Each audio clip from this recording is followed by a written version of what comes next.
নতুন বউ, কি ব্যাপার নতুন বউ, ঘুম ভাঙলো? হ্যাঁ, আমি তো ঘুম থেকে উঠে গোসলও করে ফেলেছি। বাবা, আমার দেবর তো এখনো পড়ে পড়ে ঘুমাচ্ছে। রাতে ঘুমাতে দাওনি? রাতে তো ঘুমিয়েছে, কিন্তু দেখেন এখনো ঘুম থেকে ওঠেনি, তার মধ্যে গোসলও করেনি। আচ্ছা, তোমরা রেডি হয়ে নিচে চলে এসো, খালা ডাকছে।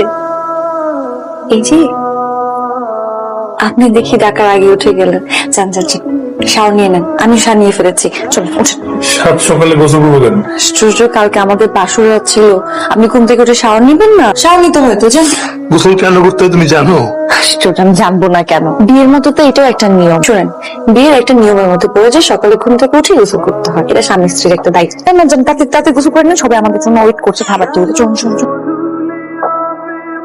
কি ব্যাপার, সব ঠিকঠাক আছে তো? আমার দেবরকে কেমন লাগলো? আর বললেন না ভাবি, আপনার দেব অনেক দুষ্ট, আমার এই টাইপের দুষ্ট একদম ভালো লাগে না। হায় হায়, বলো কি? আমার দেবর এত দুষ্টু? আচ্ছা, বকে দিতে। না না না, আপনি কেন বল, আমার জামাইকে আমি বল, মানে ভালোবেসে সবকিছু বুঝিয়ে দিই। আচ্ছা, এই তো লক্ষ্মী বউয়ের মতো কথা। আমার দেবরকে ভালোবেসে সবসময় তোমার আঁচলে বেঁধে রাখবে। বসো। সুচি তোমার নামে নালিশ করলো, তুমি নাকি সুচির সাথে দুষ্টু করেছো। আরে ভাবি তেমন কিছু না, বসো তো।